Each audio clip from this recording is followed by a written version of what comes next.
Yeah, I think the warning sign is this. Democrats have an edge, but compared to what we see historically, it's really not that big of a lead. They're up by 5 points, but that's half the lead they had back in 2018. To me, what the Democrats are not doing with this is leading. I mean, as the person who said Democrats are too weak and woke, I think that's your quote. I mean, this has got to be what you're talking about. Guy who listens to the Democrat Party bosses, as that party has just become anti-everything that is good. Bill Maher and Stephen A. Smith just completely destroyed Democratic leadership, proving that the Democrats are standing on the edge of losing everything. With the direction they are moving right now, their leadership could fall apart before the midterms even arrive. And what makes this even crazier is that Trump is now pushing an investigation that could put serious pressure on Gavin Newsom and expose what has really been happening inside California. I will show you the video, so make sure you watch until the end. Hit that like and subscribe button, and let's get right into it. Here's the deal. The man was impeached twice. He was convicted on 34 felony counts. And the American people still said, he's closer to normal than what we see. Exactly. Left.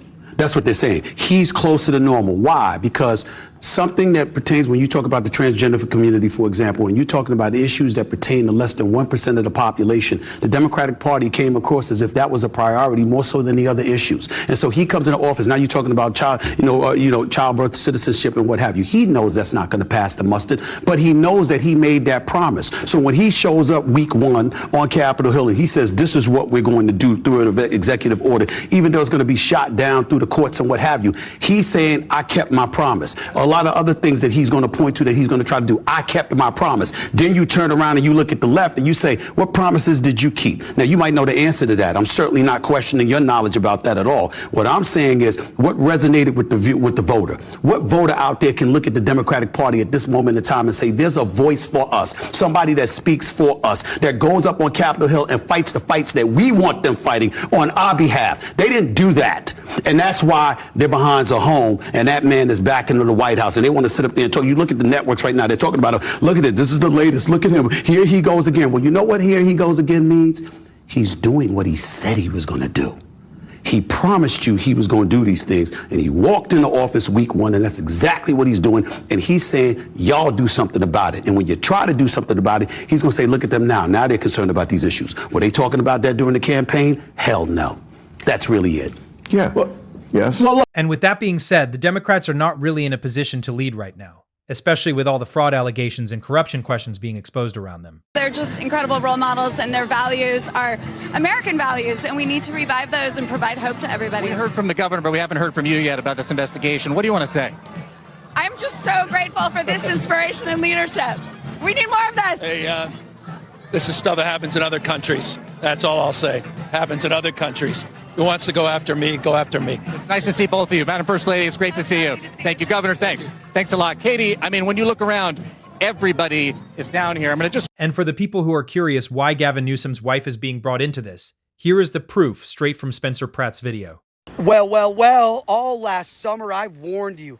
Gavin Newsom and his wife were on the take. We blew the whistle on how the first partner, Jennifer Newsom, was getting fire aid money diverted into her dubious nonprofit, taking from donations that people were told was meant for fire victims.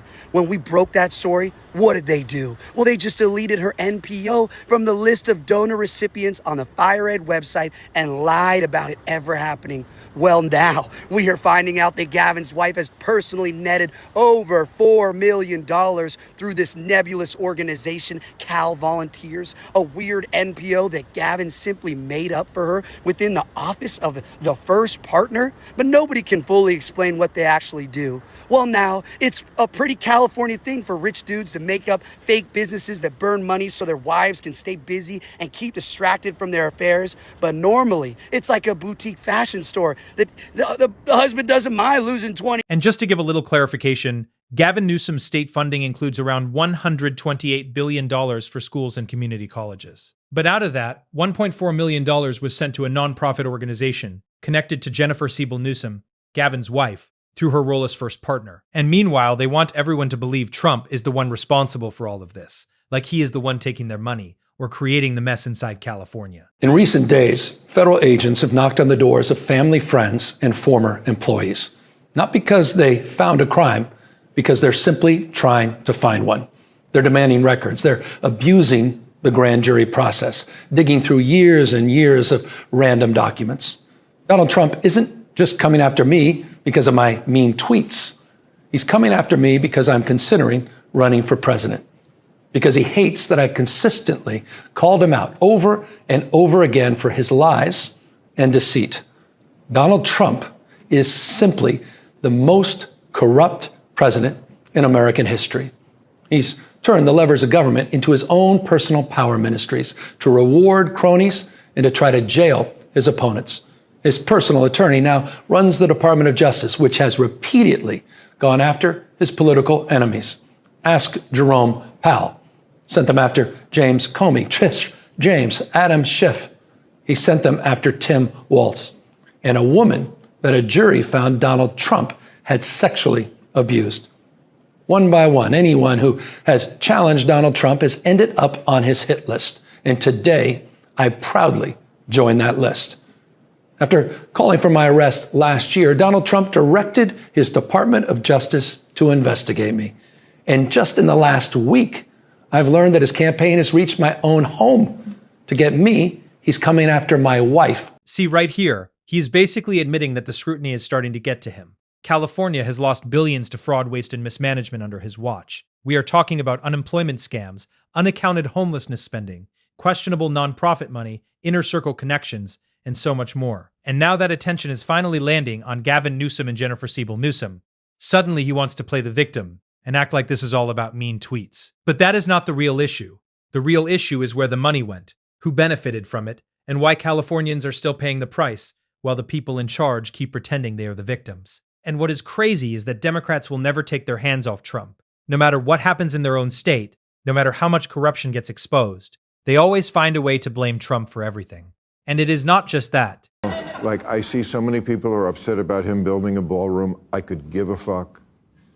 I don't give a shit about his fucking ball. Because we're paying for it, whether you voted for him or not. No, we're not paying for it. It's private. First of all, even if we did, well, it's already bulldozed, so anytime you spend burning up about it, it's already happened. You have to decide what are you going to do in response to it. And it's like not the thing I want to concentrate on. There Okay, are so that's many the point. bigger things That's the point. that are consequential that I don't like him doing. And they tried to gin everybody up about, well, they're knocking down the White House. They've changed the White House before. And the White House does actually need a ballroom. You know, we're a big country.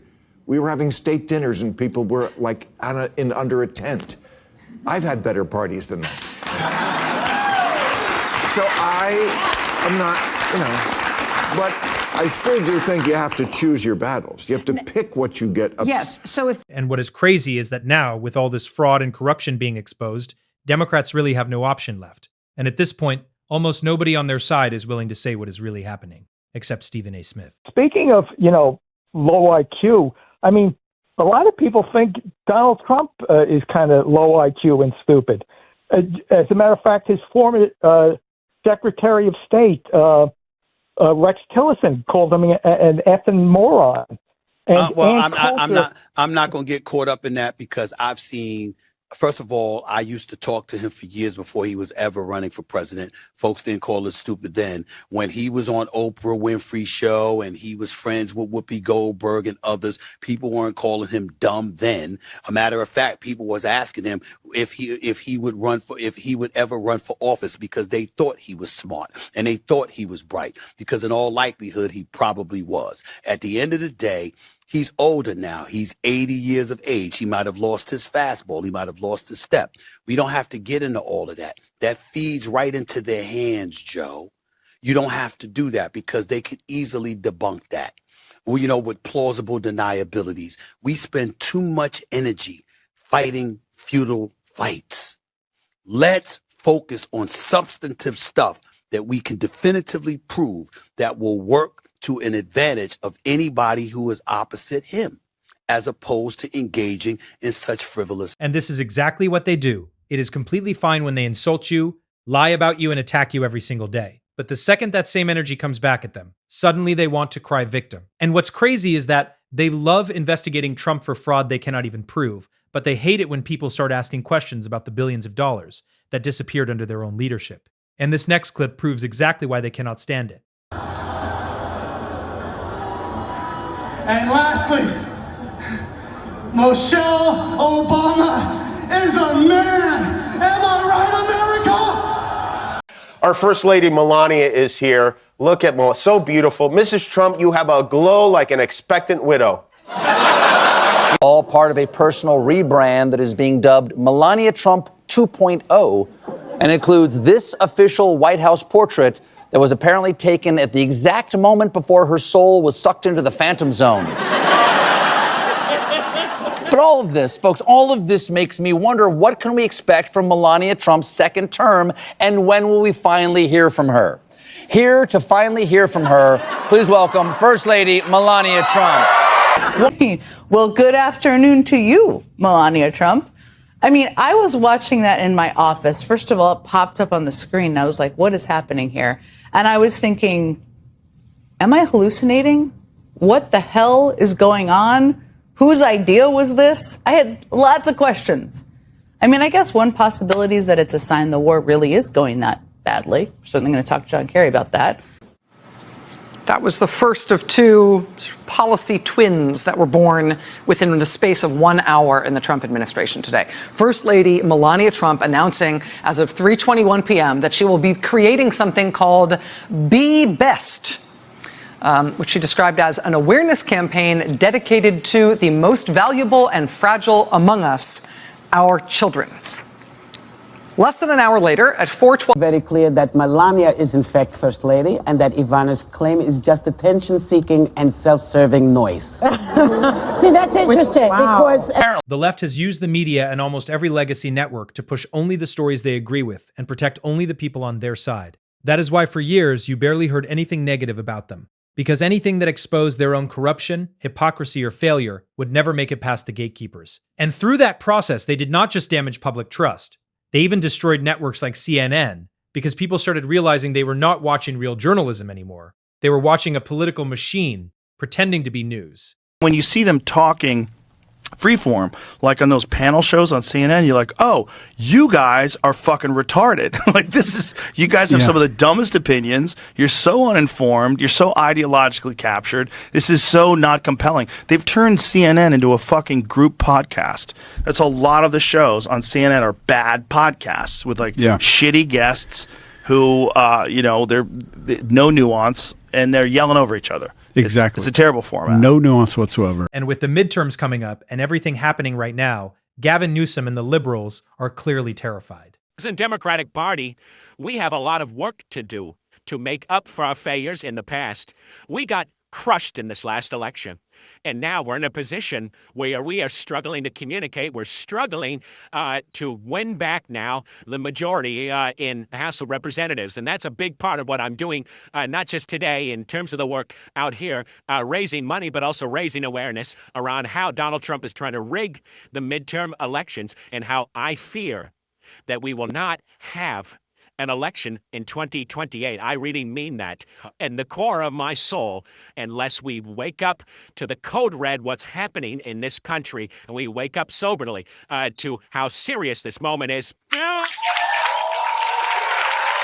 And you can believe it or not, but even their own polling is starting to show the warning signs. Warning sign. These are the warning signs, right? Yes, Democrats probably take back the House, but it's far from a guarantee, or we are not going to get caught like in past years. We ignore those polls that had those warning signs. Yes. And it is not just that they want to control the election. What they really want is to completely destroy the norms and standards that have been in this country for years. They do not want a fair system. They want a system they can control, change, and bend whenever it helps them stay in power. Guy who listens to the Democrat Party bosses, as that party has just become anti-everything that is good. They're anti-women playing in women's sports. They want men to play in women's sports, the craziest thing. They become anti-Semitic in the Democratic Party. They become anti-Christian in the Democratic Party. They become anti-white in the Democratic Party. And what I love about the Republican Party is whether you're black or white, whether you're a Jew, a Christian, or a person of no faith, The thing about the Republican Party is that if you work hard, you play by the rules, and you love this country, you are welcome on our team. That's not Swazi, but it's the people in this room.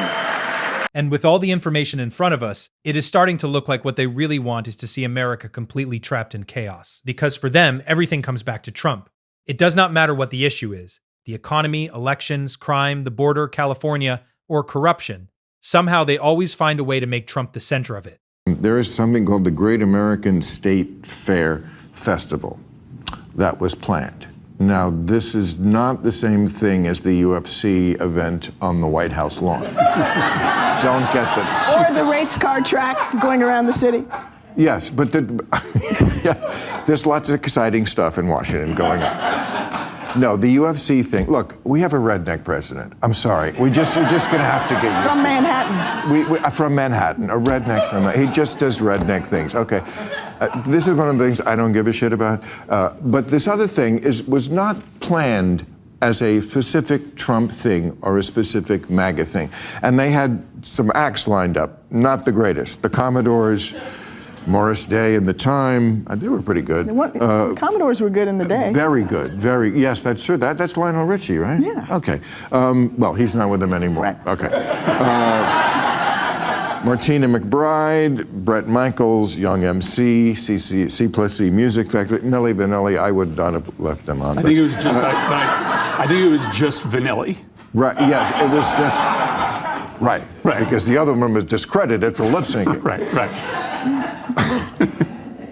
I think these people. Vanilli's the good one. Yeah. They all pulled out.